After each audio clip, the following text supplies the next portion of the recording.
B J P के निजामाबाद रुकन parliament D Arvind ने कहा कि कांग्रेस और BRS पार्टी को वोट देने वालों को ऊपर वाला जहन्नुम में ले जाएगा और जन्नत हासिल नहीं होगी। उन्होंने कहा कि जिस थाली में खाते हैं उसमें छेद ना करें वरना जहन्नुम में जाएंगे। जन्नत के ख्वाहिशमंद मुल्क के लिए खिदमत करने वाले और मुल्क को महफूज रखने वाले नरेंद्र मोदी को वोट देकर इनकी मदद करें। ऐसा ना करने पर ऊपर वाला भी माफ़ नहीं करेगा। इन्होंने बीजेपी कारकुनों के इजलास से खिताब करते हुए कहा कि नरेंद्र मोदी हुकूमत ने इस मुल्क के लिए काफ़ी एहसान किए हैं, ख़ास तौर पर मुसलमानों की फलाह व बहबूद पर भी काम किए। तेलंगाना में राशन कार्ड KYC का अमल आज ख़त्म हो जाएगा। तेलंगाना हुकूमत ने मरकज़ी हुकूमत की हिदायत पर KYC का अमल शुरू किया ताकि बोगस कार्ड्स की निशानदही करते हुए हकीकी इस्तेफ़ादा कुनिंदगान तक राशन पहुँचाया जाए।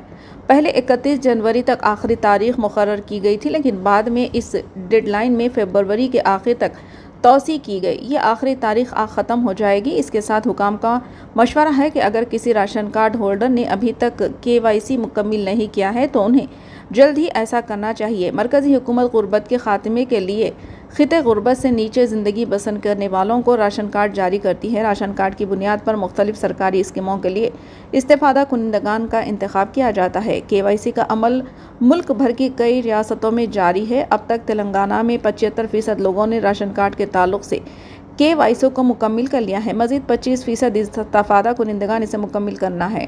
मरकज़ी हुकूमत ने इन लोगों के लिए आखिरी तारीख में तोसी की है जिन्होंने मुख्तलिफ वजूहात की वजह से KYC मुकम्मल नहीं किया है। इसकी वजह से तेलंगाना हुकूमत ने भी KYC की आखिरी तारीख में तोसी का हुक्म जारी किया है। इस्तेफ़ादा कुनिंदगान को राशन की दुकान में उंगलियों के निशानात लगाकर KYC मुकम्मल करना होगा। महकमे सिविल सप्लाई के ओहदेदारों को मशवरा दिया गया है कि वो फरवरी के आखिर तक 100% KYC को यकीनी बनाएं। हैदराबाद में 19 फरवरी को एक वाक़या रोनुमा हुआ जिसमें एक शख्स जिसका नाम रॉबिन ज़कीस है, इन्होंने रत्नादीप रिटेल शॉप वाक़े अमीरपेट से कैडबरी डेयरी मिल्क ख़रीदा था जिसमें इन्होंने सफ़ेद कीड़े और जाले पाए थे। इन्होंने फौरी तौर पर ट्विटर पर एक वीडियो पोस्ट कर दी जिसके बाद तेलंगाना स्टेट फूड लेबॉर्ट्री ने तस्दीक की है कि हैदराबाद में रत्नादीप रिटेल में ख़रीदी गई कैडबरी चॉकलेट के अंदर सफ़ेद कीड़े और जाले मौजूद थे जिसका इस्तेमाल गैर महफूज है। रॉबिन ने मुतालबा किया कि डेयरी मिल्क और रत्नादीप अवाम की सेहत को लाहक ख़तरे पर जोर देते हुए लापरवाही की जिम्मेदारी कबूल करे। रॉबिन ने कहा कि शायद अब वक्त आ गया है कि FMCG कंपनियों को जवाबदेह बनाया जाए और गैर महफूज खुराक की फराहमी पर जुर्माना आयद किया जाए जो हमारे बच्चे अक्सर खाते हैं। इन्होंने एहतियात बरतने पर जोर दिया, ख़ास तौर पर बच्चों को ये चॉकलेट देते वक्त वालिदैन को एहतियात बरतने की ताकीद की। इन्होंने मुतालबा किया कि मुजरिमों को फौरी सज़ा दी जाए और रत्नादीप रिटेल शॉप का लाइसेंस मनसूख किया जाए। तेलंगाना और आंध्र प्रदेश में दिन के दर्जे हरारत में बतदरीज इजाफा हो रहा है। महकमे मौसमियात के ओहदेदार पेशन गोई कर रहे हैं कि तेलंगाना और आंध्र प्रदेश में सूरज की शिद्दत में इजाफा हो रहा है। दर्जे हरारत मामूल से 2 या 3 डिग्री ज़्यादा रिकॉर्ड किया जा रहा है। महकमे मौसमियात के मुताबिक दोपहर के वक्त सूरज की शिद्दत ज़्यादा रहेगी।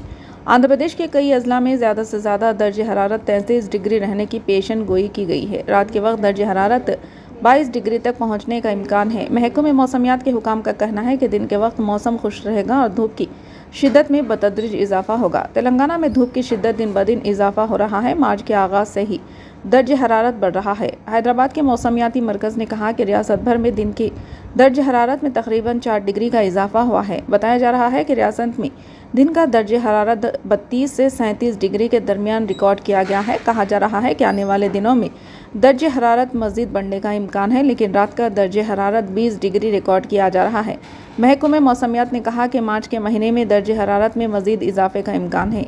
बताया जा रहा है कि गुज़िश्ता साल की तरह इस साल भी ज़ाला बारी का असर ज़्यादा होने का इम्कान है और लोगों को होशियार रहना होगा। तेलंगाना में रात को ठंडा मौसम रहेगा, लेकिन दिन के औक़ात में शदीद गर्मी रहेगी। गुज़िश्ता साल फरवरी में 15 था 20 डिग्री दर्जे हरारत रिकॉर्ड किया गया था। इस बार 32 डिग्री से तजावुज़ कर गया है, जिसकी वजह से लोग परेशान हैं कि अप्रैल और मई के महीनों में धूप की शिद्दत कैसी रहेगी। शदीद गर्मी के बायस लोगों को मुख्तलिफ दुश्वारी का सामना करना पड़ रहा है। अवाम में महकमे मौसमियात की वार्निंग को लेकर तशवीश पाई जा रही है।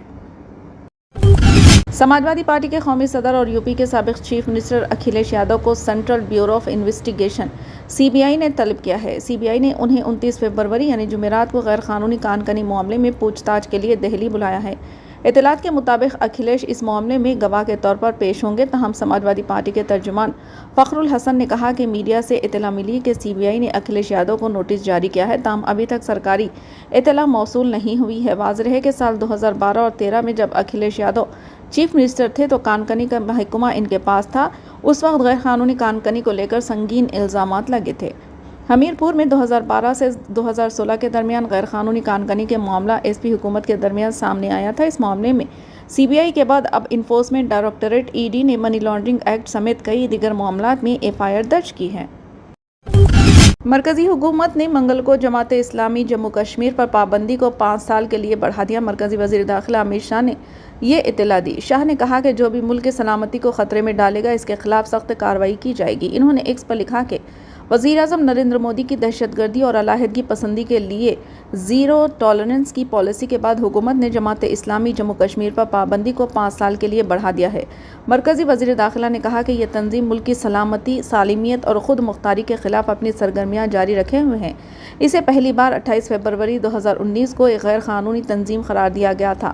ایک نوٹیفیکیشن میں مرکزی وزارت داخلہ نے کہا کہ جماعت اسلامی جموں کشمیر میں ایسی سرگرمیوں میں ملوث رہی جو داخلی سلامتی اور امن عامہ کے لیے نقصان دہ ہے اور ملک کے اتحاد اور سالمیت میں خلل ڈال سکتی ہے۔ وزارت داخلہ نے جماعت اسلامی کے خلاف درج 47 مقدمات درج کیے ہیں اور اس میں پرتشدد اور علیحدگی پسند سرگرمیوں کی حوصلہ افزائی کے لیے استعمال ہونے والے فنڈ سے متعلق ایک معاملے کی NIA کی تحقیقات بھی شامل ہے۔